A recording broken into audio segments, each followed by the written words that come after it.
Today, we're going to take you back all the way to 1952. As we said last week, before color was invented, 3 children were playing in a town in Flatwoods, West Virginia, when suddenly what looks like a meteor crash lands on a nearby farm. The kids immediately went to go investigate. Once at the crash site, they see a pulsating ball of fire, quote-unquote, followed by a noxious smell. And then a creature starts to emerge from the fog, changing the future of the town forever. This is the story of the Flatwoods Monster.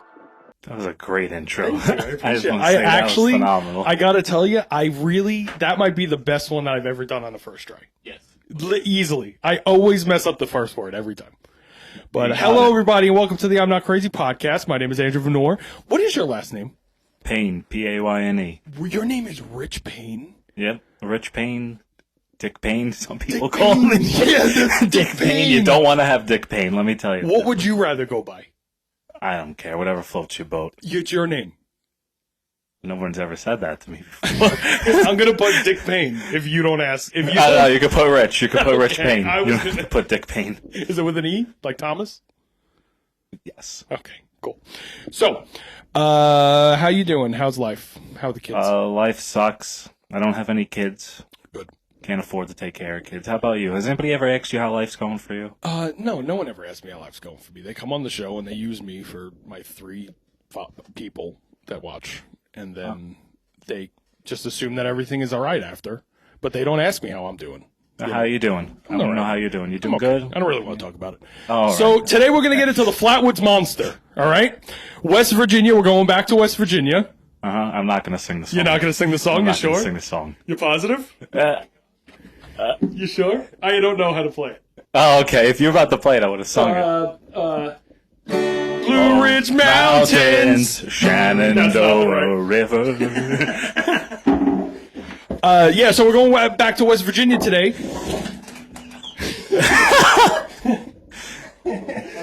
It took out everything. Hold on. I was gonna look up the chords, but I don't want you to pick up the guitar. You know? I watched that happen. So what are your thoughts about aliens? My thoughts about aliens? Yeah, like, what do you feel about aliens? You Um, believe in them? oh, of course I believe in aliens. You kidding me? What's your favorite? My favorite alien ever? Yeah. Probably James Cameron's aliens. James the xenomorph. I like the xenomorphs, you know? You're a xenomorph guy. I'm a xenomorph guy. Wow. What a showman I am. You see that? Just coming through that like nothing. That was phenomenal. Unbelievable. Okay, so this one's really strange. There's a lot that happens in this one. It goes way deeper than I thought. As always, seems like a trend. Again, it's going to be a lot of trends because this is a month of monsters. Episode 3. This is the episode 3 of the month of monsters. This is episode 19. We're coming up on episode 20 next week. That's a big time It's celebration. 20 fucking episodes. That's 20 hours of content. Fucking a lot of content. It's a lot of content. A lot of content. Okay, so realistic, like now actually, because I know before the lights and everything. But what are your actual feelings on aliens? Do you believe in aliens? Yeah, I would have to say so. Of course. So you believe like? There's got to be some accounts out there, as ridiculous as they are. They definitely have to be right. All right, so this episode's going to go very smooth then, because we're both on the same page. And speaking of pages, I think it's time we get to our sources. Let's get to the sources. We're going to get to the book that you wrote for this episode. So for this book, if you'd like to hold it up, Hold it up to the camera. Denver Michaels is his pen name. I used a book called Wild and Wonderful West Virginia, great name, by Denver Michaels, as well as a documentary called The Flatwoods Monster, A Legacy of Fear. Not a great title, but it was a very good watch. I enjoyed it. It's 45 minutes. You can watch it for free on Fubu. I didn't even know that was a thing. Vubu, I'm sorry. Not the shoe. Vubu. Sorry. Vubu. Though I was able to find snippets of original articles written by a very controversial UFO researcher named Gray Barker. And the reason he's controversial is he faked a bunch of shit. He was part of a bunch of hoaxes. And a lot of his stuff toes the line between, we don't know if he was even ever serious about anything. His friends and family say it was all made up and he just did it for money and it was all a joke. Like it was an inside joke with everybody. He's also where the idea of Men in Black come from. He's the guy that did that. Gray Barker. Gray Barker, yeah. Okay. So the original articles that he wrote, I could not find anywhere. It was in a magazine called Fate Magazine. It was from 1953. That's the article. And I could not find it on the internet. But what I did find was an eBay listing, and I bought it. But it did not come in time. It should actually be getting here within like the next 2 days. But it was, I just felt like it was cool to have. It's an old it's a magazine from the 50s. It's cool as shit. No, that's vintage. It's vintage, yeah. Vintage. So the Flatwoods Monster, sometimes referred to as the Braxton County Monster, the Green Monster, or the Flatwoods Phantom. Never actually called the Flatwoods Phantom except by one other person. So I put sometimes, because that is sometimes. It's not all the time. He is described as she is described as a 10 to 17 foot monster, depending on who you talk to. It's quite the range. With a reddish-orange face and a green glowing body which looked like a dress of some kind. It was said to be like a metallic pleat look. It had large protruding eyes which seemed to be used as flashlights. So it was like these big disc eyes, and it was using them as literally like rays of light. Like they would move separately from each other, which is really dumb looking when you think about it. Just for like, I'd say it just looks stupid. It just looks big like protruding eyes. All times. Yeah. And finally, it had a large spade-like shield behind its head. So the head itself was normal, it was just a round head. And then it had like a big collar that came up behind its head and was the shape of a spade. Okay. All right? All right. Really, really dumb. So, like, I know very, very little about the Flatwoods Monster, but someone compared it to, like, that of, like, a barn owl. This is the first time when reading about a cryptid where I got to the owl thing, because it's always an owl every single time. It's always like, oh, it's an owl. It's an owl. This is the first time that I can kind of see where they're coming from, but we'll get into that.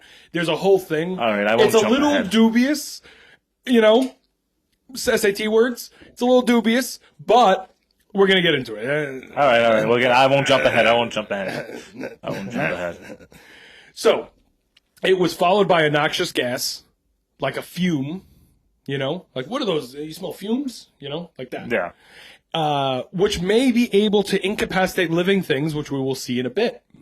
And the Fallout 76 version is very inaccurate, it turns out. Very inaccurate. The Fallout 76 version is just it's just an alien. It's just like a big suit. Yeah, it's just... Yeah, it's cool. It fits with Fallout, but it's not the Flatwoods Monster. It's just, No, by no means. By no means. By no means. So now...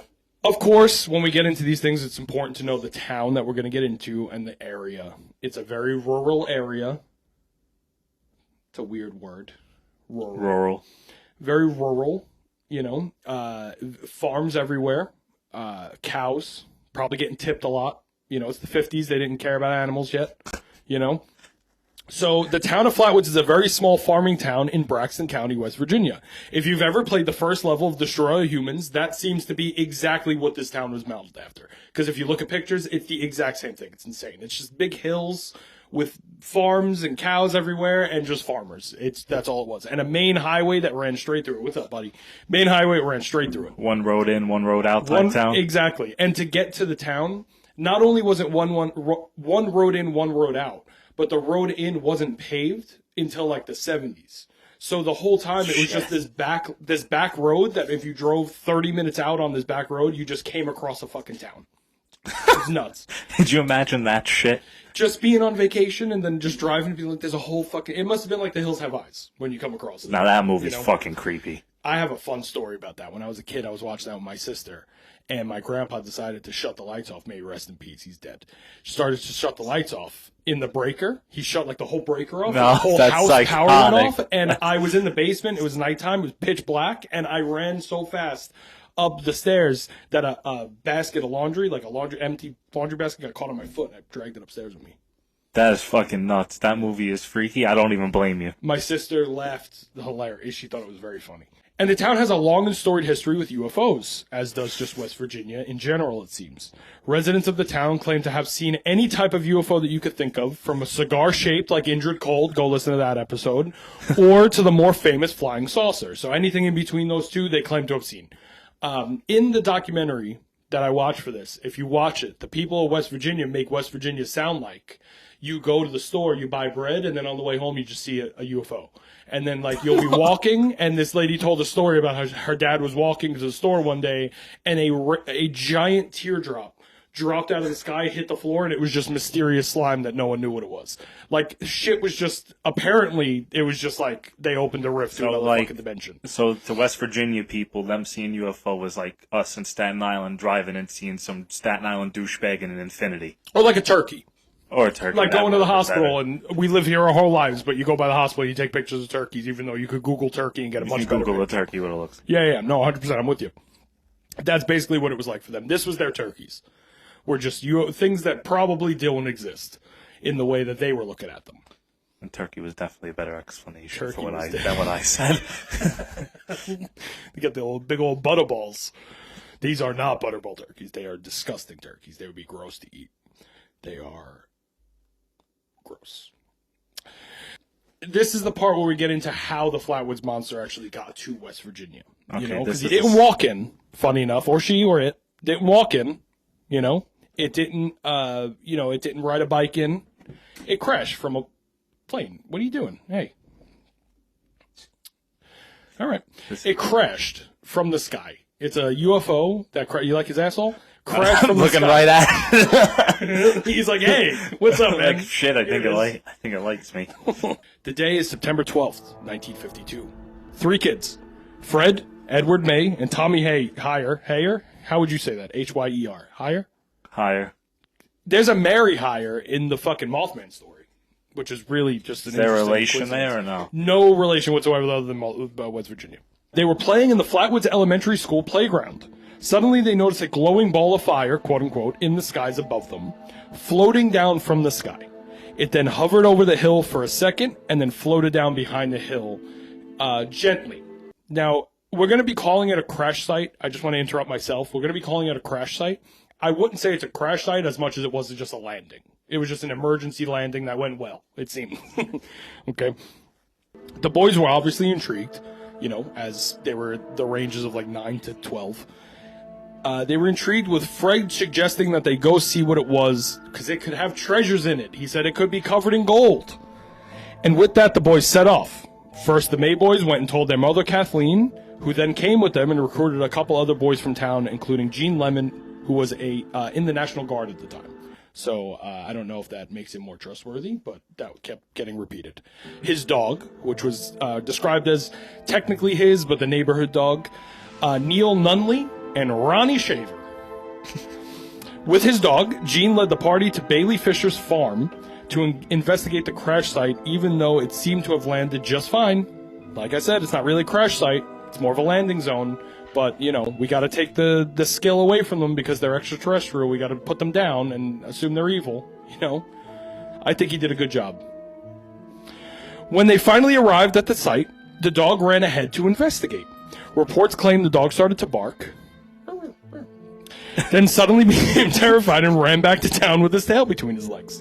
The rest of the group pressed on, and when they got to the pulsating object that they claimed to start, they started seeing a mist accompanied by a terrible smell that started to irritate the lungs and throat of all the group. Trying to see something, Gene begins to click his flashlight on, click, click, and looks around with his flashlight scanning like this in the forest. And then they see the otherworldly creature, causing him to scream and fall backwards. The monster emerges from the mist and starts to float towards the group when they turn away and flee.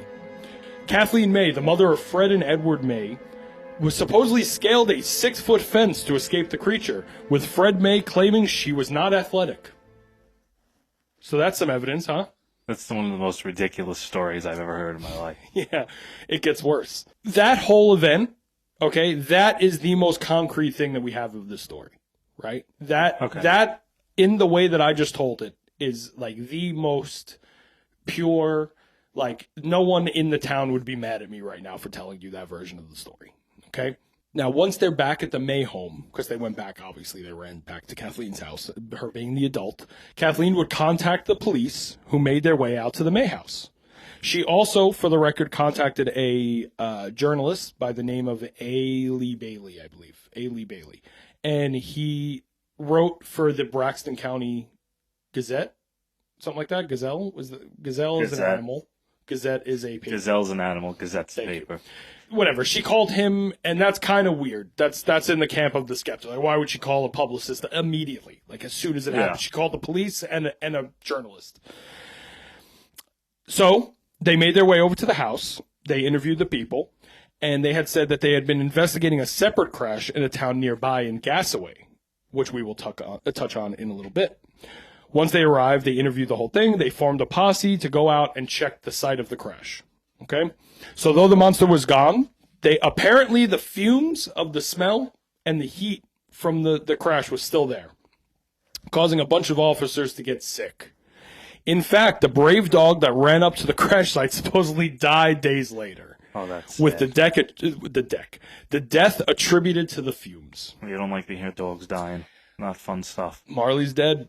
So this part of the story is more or less, this is kind of what starts the big thing.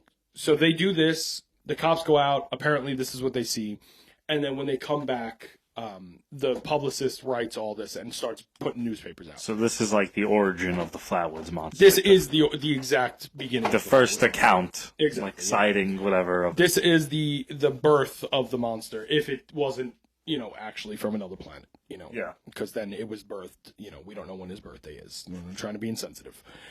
Do any of these Flatwoods. monsters like play into one another, or No, unfortunately, we did not get like an extraordinary League of Gentlemen's where it's just like No team Mothman, fucking Sasquatch. There was no that team didn't up. happen. That No would be team really up cool. movie. There probably is some type of comic book about it because there seems to be a comic book about everything. You could probably find one about me and you fighting, which is weird. oh, that'd be interesting. That would be super cool. It was written before this, Yeah. which is so weird, But they're really good at their jobs. Those guys, they're really great. So, this is the investigation. Now, this is where things go from, this is unbelievable, to holy shit, This is where, you see? That's a big Okay. difference. It started here. That's like half. So like from 1 to 100. Like 50 to 100, because it starts at 1 or 0. All right. There's a jump though. This It's is where shit gets out of a hand. big, decent jump. Shit gets fucking crazy. Shit gets fucking crazy. This is the investigation. So with all these sightings heading to coming to a head with the May family, we're going to say May family a lot. And writing it never sounded right. And saying it out loud never sounds right. So I'm just going to say it's probably never going to sound right when I say it. The May family. The May family. It just feels weird. I feel like I'm trying to say Mayflower. That's what's trying to come Oh, out of my May mouth. family, Mayflower. Yeah, and it's just not. So it is said that the government did, in fact, investigate this. The government being the United States government, with a team of special forces doing multiple investigations at the scene. A Sir Captain Levitt, not Sir, he's not knighted, sorry, that was a mistake. It is said to be the man that led the group of 50 to 60 men to investigate the crash site. That's a lot of people. Apparently, half of them went down to the crash site and the other half stayed on the road to see if they could find any other evidence. Once on the site, it said that they found a huge impression in the ground where the craft had been, with no signs of the creature to be found. But something was very strange. A strange slimy substance found on the grass in the impression that they found, which was later said to have smelt like burnt sulfur by Captain Levitt. Basically, they found where that ball of fire, quote unquote, fell, and in that impression was this like slime on everything. Right? Okay. That slime was then taken back and sent to whoever it was sent to, and we don't. That's it. That's where it Nobody is. knows after that. After this, it was sent to the Pentagon. The strange government interventions continued, with the same team supposedly also investigating the Galloway crash, the one where, remember I said before, we're going to touch on it in a second. Yeah. Finding skid marks and the same type of strange slimy substance at the time at the scene where that supposedly was. So samples were once again taken and sent to Washington. Again, no updates were given to the people in town, and that was the last of the government's interaction in the investigations. Or was it investigation? Or was it? Was it? Well, fuck. I don't know. Was it? It wasn't. Oh. It wasn't. Well, Kathleen May claims she received a letter in the mail shortly after Captain Levitt's investigation. She received a letter in the mail. Do you know who it was from? The government. They sent her a there we letter in the go. mail. Like fucking The government can't keep their hands off anything. The letter claimed that the UFOs were just seen to be experimental rockets, and that it was imperative that she stays quiet and doesn't speak about the event ever again. And now when I say UFOs, that's gonna make sense in a minute. The letter has since been lost to time, but the May family adamantly supports the claim that this all happened. So both of the sons are still alive. This happened in 53, and they were like 10. So they're not that old. They're like in their early 80s, late 70s. They're still kicking. They're both alive. They're both seemingly very healthy, and they seem very coherent, and they speak intelligently. In the documentary that I watched, you could see that the two of them really do truly fucking believe this is an actual thing, and they're really like adamant that this all happened. And they're like, my mother, it was not the type to do this shit, and she like her whole life became the Flatwoods Monster after this. She became obsessed with it, which it's nuts. It's nuts. You always hear about these stories, but you don't hear about what happens to these people afterwards, and their lives just crumble. Like, imagine. So, like, this woman kind of, like, went insane for the Flatwoods Monster. Sort of, yeah.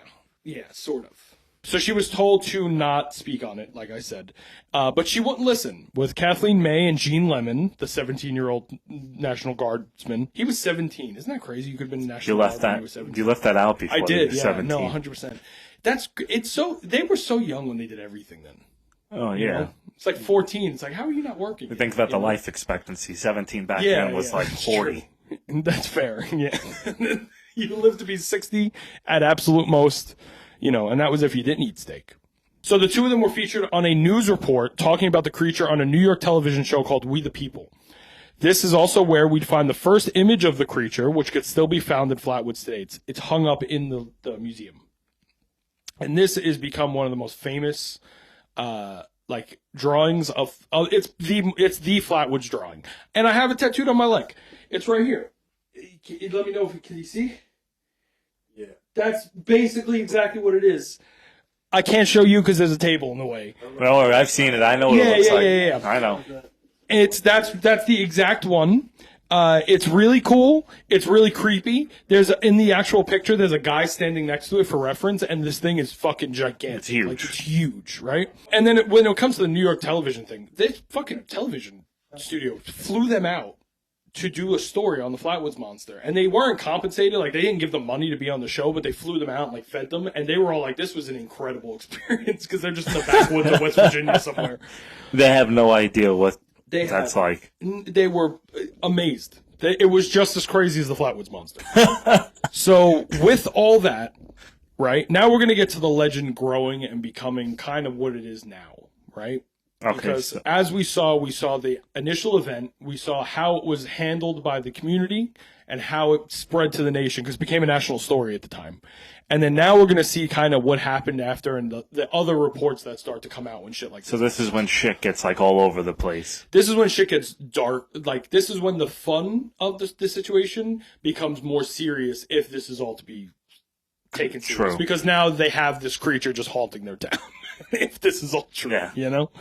So the legend grows. That's what this section's called. Now, hours before the group would find the object and creature, reports of flying saucers were being reported all over Braxton County, which is, as well as other ports of West Virginia, ports. Pennsylvania and Maryland also had reports of these flying objects in the sky. There were supposedly 6 objects flying, UFOs, towards the East Coast, first passing over Braxton. 4 of the crafts were being tracked by eyewitnesses across all the way to the east, like I said, well into Pennsylvania, going towards the coast, with 2 crafts breaking off from the group early on in Braxton County. One of them being the pulsating ball of fire seen in Flatwoods, with the other one being the crash in Gasaway, the one that they were the officers were distracted with. This all drew a ton of attention to the small county of Braxton. So famous UFO investigators such as Gray Barker. He's back. We spoke about him earlier. Gray Barker He's a local back. He's from Braxton County. Is he still kicking or no? He is dead. He died in 1983, I think. He is dead. Oh, shit. Yeah. He died. The Flatwoods Monster killed him. That's the rumor. It's not at all. I'm sorry to his family. It's not the rumor at all. He probably died horrifically. He was young. Oh. Anyway, he is also, like I said, the first one to talk about Men in Black, which is pretty that's pretty crazy for the lore of UFOs in the show. Ivan Sanderson, who is the first cryptozoologist, he's basically the guy that made cryptozoology, which is the entire fucking foundation of the show. And Donald Kehoe, who we also talked about before in the Woody Derenberger episode, because he is the founder of NICAP, which is the National Inquiry for Capturing Ass Pirates, and the father of the UFOlogy. Wait. NICAP, National Inquiry for Capturing Ass Pirates. Ass pirates. Yeah. It's a, I'm just an not. organization. Is that really what it... Yeah, it's the National Inquiry No, for Capturing Ass Pirates. there's no way. Of course it is. And he's the father of modern ufology. So he's the study of UFOs. Oof. You know? He's not feeling UFO enough. He's not feeling UFO enough. He has That one, Longo likes that one. The three of them would flock to Flatwoods, hoping to find information that no one had found before. And with that intention, the story went national, becoming the joke of the week. People all over the country were laughing at the idea of the huge monster in a green dress. Okay, Because that's really what it boils down to. It's just a big fucking red thing in a green dress. It's like Christmas. So, like, kind of like Fiona from Shrek. Kind of like Fiona for Shrek, but backwards. You're 100% right. It's just backwards. She's green. But I could see now why, Kathleen May, I could see now maybe why she became obsessed, because now they're kind of laughing at her for coming up with this. This always seems to be the thing, is that the I don't even want to say victim. The witness becomes like super defensive because now you're coming after them, and not only are you telling them what they're saying is false, but now you're just laughing in their face. Yeah, and pretty much. That will drive a person insane, especially if they think that they really, really believe what they saw. That's going to do some damage to their psyche. Psyche. Gotcha. There's an E at the end of that word. And then reports of other sightings from that day, and even earlier, would start to emerge. A local farmer 3 miles away from the crash site was interviewed by Ivan Sanderson. He was interviewed by Ivan Sanderson. Okay, the cryptozoologist. The cryptozoologist, yeah. He claimed to have watched the object crash. Again, land. And then very slowly become more and more red before shrinking and then totally disappearing. So he claims that this orb floated down, right, landed, and then was just red and pulsating and was getting more and more like the color red. And then it just went like this and just went away. And just boop. Just boop. There's nothing there. You didn't Nothing. see anything. That is dumb. That's really stupid to me. That's a bad claim. I feel like I agree. Another woman from the area wrote that days later, while walking with a friend, they came across a ball of pulsating fire in the forest. And now this is days before the Flatwoods Monster, days before. They claim that they were walking with a friend and they saw a ball of pulsating fire. When they got closer, a creature emerged, same thing, and started to chase them, not giving up until they were basically almost home. A little while after, the girls would hear about the May sightings and confirm what they had seen to the police. So this is what always happens. This also happened with Mothman. The first sighting was November 15th. That was Linda and Mary, the two of them. Then right before that, on the 12th, there was supposedly a Mothman sighting by this guy, Homer, whatever, and he didn't come out with that sighting until after. So there's always this weird thing of, did they actually see it, or are they just riding on the coattails of the monster? First person speaks up, and then everybody else follows. Exactly, But that becomes a dangerous thing, because what if they didn't want to be ridiculed, so that's why they didn't say it. Now they're like, well, if you're talking about it, might as well tell you what I'm seeing. A little solidarity and craziness, May as well. Yeah. Be united. Thanks. That was really nice. Oh, wow. I feel so warm. Okay. So now this is going to be a really interesting other sighting of the Flatwoods Monster. And this one is half hilarious. This is after. This is after. Yeah. Okay. So we got basically before, we got the day of, the same crash, and then we're getting after. So we're seeing the legacy of the Flatwoods Monster expand in both directions here. Like me, So, diets are important. Definitely important. Another potential monster sighting. Another potential monster sighting happened to George and Edith Smith-Towski. So that's a fun name, because in my head, when I see Smith and Towski together, I'm going to say that they immigrated here and someone was like, the first half is too much. We're going to replace it with Smith because that's a crazy name. Smithtowski. Smithtowski. Smithtowski. Smithtowski. Weird. It's just a weird name. You know, he toes and skis, that Smith. So while on vacation with their baby, they were seeing some family. And while driving through West Virginia, they decided to take the long way through the beautiful state because they had some time. They were on vacation. They said, let's just drive around and see what the state is. It's beautiful over here. Which it is. West Virginia is one of the most beautiful states in the country. Have you? I assume if you've been there, you would have seen all this. I have not. No. I've never been there. I've never been in person to any of these. I really wish I was. I don't know why I said that far. You got to do like an on-road. Forrest Gump for a hot second. You really got to do like an on-the-road episode in these towns. We're working on it. After driving for some time, the car started to stall randomly. Doing what anyone would do, George attempted to start the car back up, but it just wouldn't start. It was at this point that the couple began to smell something strange. Assuming it was the car, George gets out to investigate. This is all pretty, as of now, I can't really blame either of them. This makes a lot of sense for what they're doing. This is where it gets dumb. While trying to figure out the source, George sees a large light floating in the distance and just starts walking towards it in confusion. The smell gets worse and worse as he approaches the object, but he continues on anyway. Finally, the smell overtook George and he became violently ill, vomiting all over the place, causing him to turn back and try to quickly make his way back to the car, stopping to vomit along the way. Once George got back to the road and approached the car from the front, Edith began screaming because the monster was standing behind him, apparently. Once George got back to, George turned back and came face to face with a huge floating creature floating towards him. He jumped in the car and shields his wife and kids, hoping that the thing would go away, when just then the creature was gone and the car started up without an issue. The man later gave a description of the creature which matched the Flatwoods Monster. How dumb is that? I just, I think it's fucking crazy that first of all, he did the one thing you should never do. He walked towards it. He walked towards it. That's so stupid. He walked towards it. What do you see a light pulsating in the middle of the forest. What could it possibly be that you need to see right now? If I seen that, I'm running the other way. I don't care. My wife and kids could stay in the car. I'm gone. Yeah, I'm just gone. leave them. They're bait. That's the bait. They died. They're the for bait. my sins. I'm living. They are my Jesus. I'm gonna keep living. You kidding me? They are my carpenter. I'm gonna turn to a fucking superstar Olympic track runner. I'm gonna run faster than I've ever fucking run. You have no idea. There's gonna be just a cloud of dust. Can I be totally honest with you? I think it was an animal that was chasing them. I think it was a bear. Probably. Oh, it could have been a bear. I think it was a bear. They just said it was a shadowy figure, which to me feels like they just didn't see the specific animal that it was.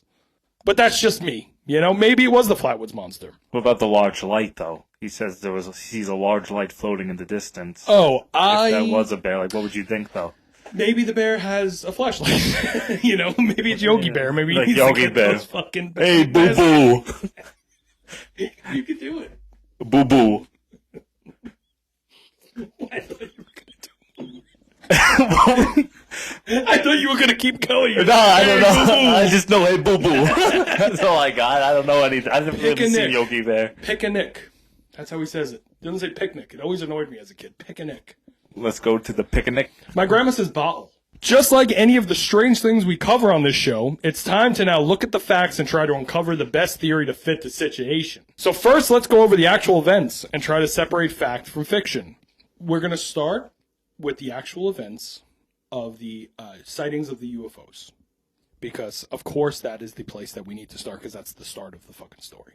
You know? Mm-hmm. You can't crash from the sky if you're not in the sky to begin with, am I right? Correct. The mass UFO sightings in the area are definitely are definitely real. Okay? And I just want to say, when I say the UFO sightings in the area are definitely real, UFO stands for unidentified flying object. That was a term used by the government. It does not necessarily mean aliens. It could just be another country's technology that we have not identified yet. Like, a UFO does not mean aliens specifically. No. You know? Is there a term, like, an extended term of that? Like Now there is, yeah. Now there is. Yeah, now it's UAP. It's an unidentified aerial phenomenon. Because a flying object is something that we can identify, but we just don't. Like, you could say that's a plane, but you don't know what fucking type of plane it is from the sky. Whereas, like, a UAP is like a phenomenon. It's like, holy shit, I'm phenomenal. you know. Back then, people just used UFO for, like, Yeah. aliens, too. Then it was just anything, because they were also, it was like planes were kind of, like, not new, but they weren't, like, old. Yeah. You know, planes are like 70 years old at this point. So the mass UFO sightings are definitely real, like I said, with a lot of the reports still surviving to this day. There's a ton of articles that you can find, all that stuff. But what we were actually seeing could be less supernatural scary and more just real world scary. You know, so less like ghosts and more just like, wow, we're going to die from the Russians. That's kind of what the story becomes. Okay. You know, not now, I'm saying like in the 50s, you know, definitely not now. In 1949, the U.S., that's the other one. The Soviet Union detonated their first atomic bomb, bringing the Cold War to a peak and tinting the 50s with this surreal idea of a perfect American family combined with the constant looming idea of nuclear apocalypse. What a fucking sentence, am I right? This led to the U.S. government developing aircrafts to help protect against the nuclear threat, but they did it in total secrecy because that's a national security risk. They're not going to tell the public, hey guys, we got some stealth bombers. See, let us know if you could see them, because we're trying not to see them, if you get what I'm saying, you know? This is considered to be one of the leading ideas from skeptics put forward for things like Roswell and Flatwoods. It was just experimental military aircrafts that were covered up for the sake of national security, making the UFOs seen over West Virginia potentially less unidentified. Along this line, there was an actual meteor sighting over West Virginia, Maryland, and Pennsylvania on that same day. These could very well explain the sightings seen from those states. So as we said earlier, there were mass UFO sightings from West Virginia, Maryland, and Pennsylvania. There was a meteor that went over all of those states. That's like so odd. Keep that idea in your brains, you know? This leads us to the crash of both Galloway and Flatwoods. The stories that have been told so far are the ones reported by various writers and the media. That's the story I've been telling. Many people reported the crashes, and there were a ton of articles outlining the details. But what if I told you that journalists embellished the story to sell papers? That makes sense. Who would have thought? Well, that seems to be the conclusion from most people. Even those involved, including the Bay brothers, concede that the papers at the very least fluffed up the story, you know, like a fluffer on a porn set. Do you know what that is? They keep the men hard. I learned that when I was a kid. I was going to say they fluffed up the pillows. Yeah. It's like a bed sheet or something. It is not. It's the penises. They, at the very least, fluffed up the story. Fluffed up? I can't say that word. And at the very most, it would seem the papers straight out lied about some of the sites, the facts of the crash as well. The police officers and the police chief that supposedly went out there, that apparently never actually happened. If you speak to the cops, they say that they went out there and they didn't find shit. They didn't find a smell, a landing site, Nothing. fire, nothing. They found nothing. So what about the monster? We basically, if we're going by this theory, we've debunked the UFO sighting, we've debunked the crash landing, and now the monster. Well, most skeptics believe the common barn owl for this, which is what you said earlier. Now, I know owls are always to blame for flying cryptids, but the evidence can be compelling. When Eugene shone his light on the creature, he saw a red face, green torso, which looked like a dress, and an ace of spades behind its head. Most believe the owl to be perched on a tree branch, under it, with brush underneath, like trees or whatever, like a shrubbery of some kind, making it basically look like a humanoid figure with like the owl being the torso part. Yeah. Right? The barn owl typically has a light orange face, making the orange-red color plausible. And lastly, the claw hands are very similar to those of the barn owl. So the claws that they show are kind of like like talons. And the idea is that it was on a branch like this with shit below it, so it looked like this was the arms up to the head, and in the bottom, the skirt part was just trees. The trees. And that's why it was green. Okay, that makes a lot of sense. It kind of works. The Ace of Spades is the only thing that no one ever talks about the Ace of Spades. The only thing I can think of with that is if you look at a barn owl's head, you know how an owl could turn their heads all the way around? It does look like a spade, but if you go by what they said they saw, it was a face with something behind it. So the owl's face, would be that. It wouldn't be a spade. The whole face would have been a spade then. And then realistically, the size of it is way bigger when you put the two of them next to each other. Way bigger. The difference between the Flatwoods Monster to other things is that when you get a creature like a Wendigo or something like that that's like really skinny, but it's like, 10 feet tall, but it's just like a normal person's arms, just really long. This isn't that. This is a creature that is appropriate for a 10-foot tall creature. Everything is appropriate to it. So it's fucking big. And like, those are big talons, if that's true. Those are really big talons for a fucking owl, and that's a really small head for a really big thing, if it was an owl. That's my opinion. Listen, barn owl kind of makes sense, especially like late at night. You're a little freaked out and stuff, and all you hear is who? And you just like, and you run. I would All run. you hear is who? Yeah, that's fair. The only part that doesn't get much attention from skeptics is the smell associated. So the fumes, Yeah. They don't really get into that at all, like the actual smell. The only part that they talk about is the sickness due to the smell. And they say that they believe the sickness is due from exhaustion and panic because they ran from the field to the woman's house. So like, yeah, I mean, probably someone's going to throw up. I would definitely say in a small farming town like this, the smell has to be like horse shit or something. Yes. Yeah, I was thinking the same thing. But after this, the next two paragraphs are kind of where I feel like that all makes sense, right? If it's not in order.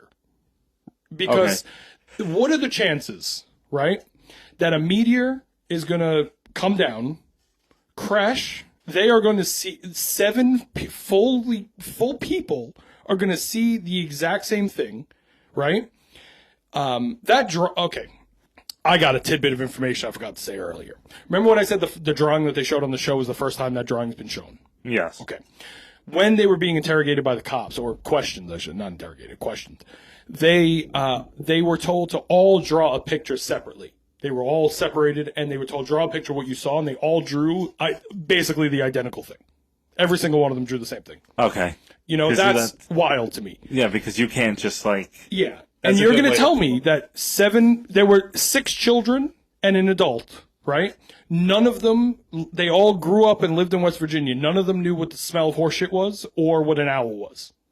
He shone a flashlight. It wasn't in the dark. It was bright as fucking a flashlight. All right, that's a little crazy. You know what now. I mean? Like, the owl makes sense if all that happened was they walked in the woods, shone the light, and saw the Flatwoods Monster. But there's a crash, there's fumes, there's a vehicle, there's other people that saw it. It's just that's fucking a lot for me, So what's more likely? Is it an owl or an extra-dimensional creature?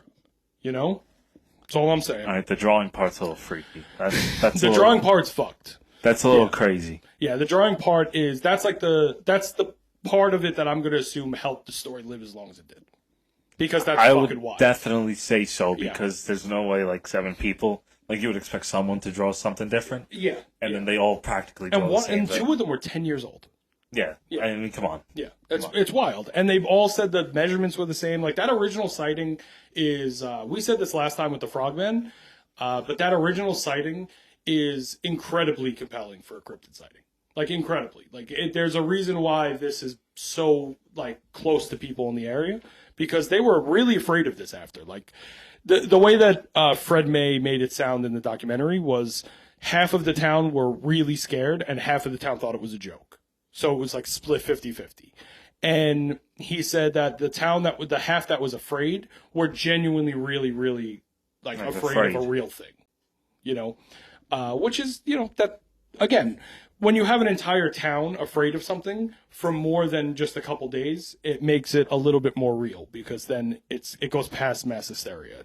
That's like a continued lapse in judgment by an entire group of people. It's a lot, Now, this is a full skeptic argument of the events, everything we just said, it all being nothing more than an interesting set of coincidences. But there are plenty of believers as well who look at the Appalachians' long history of strange otherworldly sightings and take that as further proof. If you take the legends of the land into account, this creature is just a modern take on a range of very old spirits that have said to have been in the Appalachian forest for forever. Balls of fire in the sky, strange spirits in the woods, and evil creatures are all common in Appalachian folklore. The mountain range, like all the people that live there, they have like a very, very dense history of like scary shit. Like just folklore and all that shit. Scary shit. Like the Wendigo comes from that area, I believe. Oh, no. No, I'm sorry. I don't think that's true. But one of the crazy monsters comes from that area, like one of the really scary ones that's like taking your skin. It comes from that Like area. a skinwalker? I don't think it's the skinwalker. I think the skinwalker was like southern U.S. I want to say that was like, I don't know.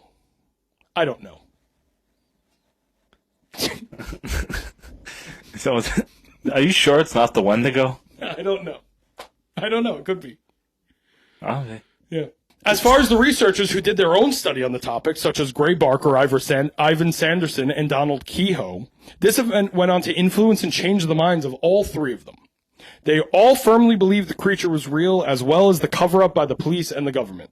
Though all the figures had controversy in the past, it's interesting to me that all three of them were so compelled by this strange little case that just got like a couple days national attention. It was in the news for a week, and then people forgot about it. It didn't become a thing until like 30 years later, where the town started to embrace it. So like this was just a quick flash in the pan for the nation. I don't know why I can't speak right now. This is a quick thing for the nation. Like, no one is, like, dwelling on it other than this small town in West Virginia. But in conclusion, right, how do you feel? What do you think? Of the story? Yeah, like, what do you do you think that it's do you think you're going to, on your way home, see Flatwoods? No. Not out here. I don't think I'm going to see Flatwoods Monster. Listen, I believe it could be a real story. I also, sorry, Dad, I believe it could be real too, you know? Yeah. I don't think these people are entirely crazy. When a whole town is behind something, they had to have seen something, you know? What helps this credibility too is that this thing came from the sky. So it's not like Bigfoot. Like, to me, Bigfoot, I don't believe in Bigfoot, because if Bigfoot was real, at this point I think we would have found it. I'm with you. This, like, we have no evidence if we're ever going to find this That's why thing. Mothman is compelling, because there's no fucking, what are you going to do to prove Mothman's real or not real? It's just an interdimensional moth, you know? Yeah, you can't What are you prove gonna do? that. You can't prove Like, it. Bigfoot, something you could prove. Bigfoot, if Bigfoot was real, I firmly believe if Bigfoot was real, someone would have shot it already. Oh, of course. I mean, come on. Of course. Like, if someone it would have been dead. It would have been on CNN. Fucking Matt Lauer would have been trying to touch its dick, you know, because sexual assault things. Unbelievable, that Matt Lauer. So, in conclusion, my honest opinion of this story is that on that night, those people saw something strange. I can't tell you what it was, but personally, I don't feel like it was an owl. Just like Mothman, I feel like something strange happened on that day that one day we will be able to scientifically analyze, but for now, we're just not there yet. As for the UFO sightings, I have come to the same conclusion. I feel like these people saw something unexplainable that night, and I want to believe. And that concludes the Flatwoods Monster. That was really good. There are a couple of stories that I think back to that like really stick out to me. It's like Pigman, Mothman, the Van Meter Visitor. Like, those are the things that stick out, and this is one of them. This is an awesome episode. That's a very interesting story. I never heard that one before. But yeah, so that's the Flatwoods Monster. We got another monster down. You know, I'm slowly chipping away at my leg. I got half of them done. Sasquatch is eventually, and then I got aliens, which we have kind of covered. So we're going. You have to do like. You should definitely do a Bigfoot month, like Bigfoot, the Yeti, the Yowie. I have an idea of doing a Bigfoot month regionally, so it'll be by continent. And there's also psychic Bigfoot. There's psychic Bigfoot is that he could detect cameras. He psychically detects cameras, so you can avoid them. It's fantastic. It's an amazing thing. There's so many Bigfoot legends that it's so hard to get into just once. You got to give it a month. Chewbacca. Chewbacca is Bigfoot. That's a real Bigfoot. That's a real Bigfoot, and the one from the Geico commercials. Yeah. That's a caveman. No, there's a Bigfoot. I think. Is there? No. Oh, that's no. Slim. Slim Jim. Jack Link's. Jack Link's. Jack Link's beef jerkies. Jack Link's beef jerky. Oh, those commercials. Thank you so much for watching the show, everybody. This has been great. Thank you, Rich, for coming by, Mr. Dick Payne. Yeah, thanks for having me. Oh, that was bad. I like your shirt. R.I.P. R.I.P. Taylor Hawkins. I watched his son play with Dave Grohl on stage. Oh my God! I cried like a little bitch. Like a little bitch. Thank you so much for watching this episode. Please rate it, review it, do all that shit. Go to the socials, follow that. I know I haven't put anything up in a while. This is a very stressful show. I put a lot of work into it. Okay, give me a little bit of a break. Andrew, which camera do I look into? Rate this show a fucking 10 or I show up to your house and fucking kill It you. only goes up to 5. You're gonna be killing a lot of people. I'm sorry, I'm just kidding. You're gonna get a full list of everyone that listened to it, including my father. I'm not kidding. And fuck you, Petra, your cat sucks. Yeah, I'll go in. I'm putting that in. It's just gonna cut to that randomly. I might start the episode with that. But yeah, so that's it. I hope you had a good time. I hope I learned you something, as they say in West Virginia. They don't get a lot of education, and I am really happy that you came by today. Not like us in New York. You know, I'm happy I'm here too. I really appreciate you having me. we don't get this shit. We have too No. many buildings. Too many. I need to go somewhere with this. We get like alligators in the sewer or... We do. You're right. That's it. Do you have anything you'd like to plug? No, I got nothing. You got nothing? I got nothing right now. No. Thanks for having me. No This problem. is awesome. I Where do you hope I work? come back. What's your social? My social. Yeah, what's your mother's maiden name? What's your password to everything? I'm just gonna... Get it on camera. Alright, I'm getting out of here. Well, I mean, listen, if you... All right, man. Listen, it was fun. It was fun. I Thank you. appreciate you. Have a good one. Oh, wait, Andrew. What? This weekend is Lunar New Year. Everybody have a merry Lunar New Year.